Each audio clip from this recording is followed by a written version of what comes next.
بسم اللہ الرحمن الرحیم۔ امید ہے آپ سب خیریت سے ہوں گے، اور ہم اس وقت پارٹ ایف کے قوانین پڑھ رہے ہیں، ڈرگ ایکٹ اور فارمیسی ایکٹ کے بارے میں۔ تو فارمیسی ایکٹ 1967 میں فارماسسٹ اور یعنی دوا ساز یعنی فارماسسٹ، اسسٹنٹ فارماسسٹ اور dispenser category C, category A, category B اور کیٹیگری سی کے بارے میں جو ضروری ہدایات ہیں وہ آپ کو بتاتے ہیں۔ امیدوار کے لیے ضروری ہے کہ اس نے کسی یونیورسٹی یا اس سے ملحقہ کسی ادارے سے فارمیسی گریجویٹ ہو اور فارمیسی کی ڈگری مرکزی فارمیسی کونسل سے منظور شدہ ہو۔ معاون دواساز کیٹیگری بی کے لیے قابلیت: امیدوار کے لیے ضروری ہے کہ اس نے کسی ایسے ادارے سے فارمیسی میں ڈپلومہ حاصل کیا ہو جو مرکزی فارمیسی کونسل سے منظور شدہ ہو۔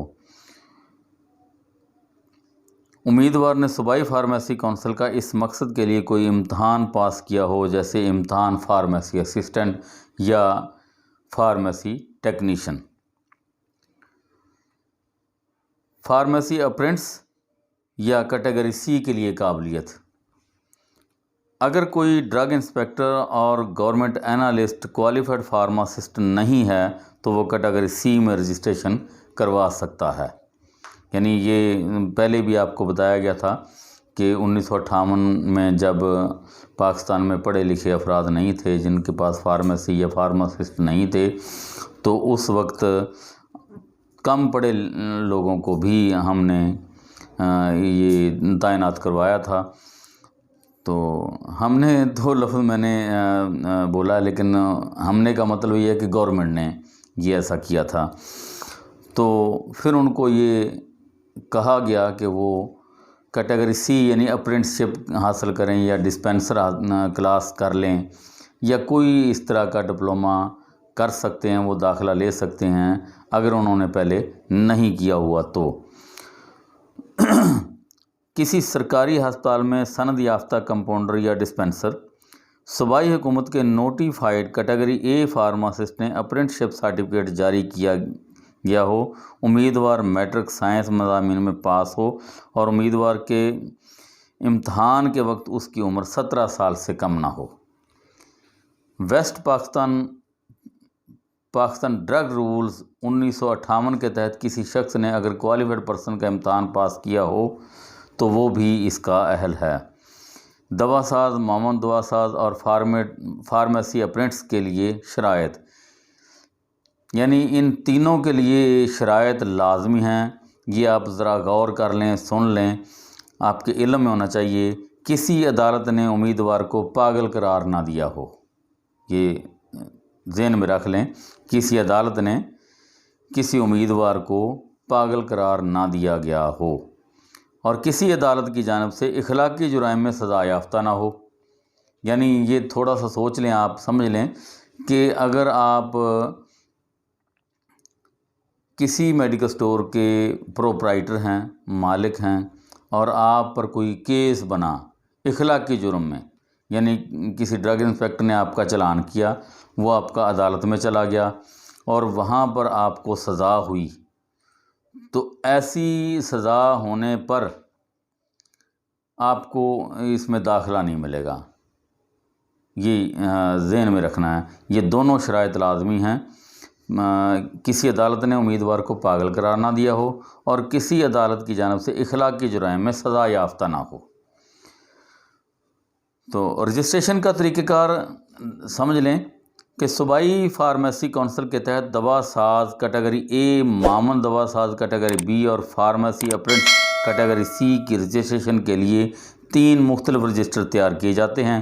کیٹیگری اے اور کیٹیگری بی کا رجسٹر ہر وقت کھلا ہوتا ہے، اور مطلوبہ قابلیت کا حامل کوئی بھی امیدوار کسی بھی وقت رجسٹریشن کے لیے درخواست دے سکتا ہے، جس میں قواعد و ضوابط کے تحت مخصوص فارم پر درخواست دی جاتی ہے اور تمام مطلوبہ کاغذات، معلومات اور فیس وغیرہ لفظ کرنا پڑتی ہیں۔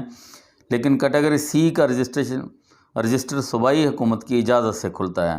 صوبائی حکومت باقاعدہ سرکاری گزٹ میں اطلاع کے ذریعے اسے کھولتی ہے اور اسی طریقے سے کسی بھی وقت سے بند کر سکتی ہے۔ جب صوبائی حکومت اسے کھولنے کا حکم جاری کرتی ہے تو صوبائی فارمیسی کونسل امیدواروں سے مطلوبہ فارم پر درخواستیں طلب کرتی ہے، جس میں تمام ضروری کاغذات، تصاویر، فیس وغیرہ لفظ کرنا ضروری ہوتی ہے۔ تمام درخواستوں کی وصولی کے بعد صوبائی فارمیسی کونسل درخواستوں کی جانچ پڑتال کرتی ہے اور نامکمل یا کسی اور وجہ سے درخواست کو مسترد کر سکتی ہے، لیکن یہ ضروری ہے کہ درخواست مسترد کرنے کی باقاعدہ اطلاع درخواست موصول ہونے کے 90 دن کے اندر امیدوار کو تحریری طور پر دے۔ امیدوار اطلاع موصول ہونے کے 60 دن کے اندر صوبائی حکومت کو اپیل کر سکتا ہے، جس کا فیصلہ دونوں فریقین کے لیے حتمی ہوگا۔ درخواست منظور ہونے کے بعد متعلقہ رجسٹر پر امیدوار کا اندراج ہوگا اور امیدوار کو رجسٹریشن سرٹیفکیٹ جاری کیا جائے گا، جس پر امیدوار کا نام، پروفیشنل ایڈریس، قابلیت، تصویر، امیدوار کے دستخط، فارمیسی کونسل کے صدر اور سیکرٹری کے دستخط اور کونسل کی مہر، سیل اور سیریل نمبر درج ہوگا۔ یہ اس کا طریقہ کار ہے داخلہ لینے کا یا داخل ہونے کا یا رجسٹریشن کروانے کا۔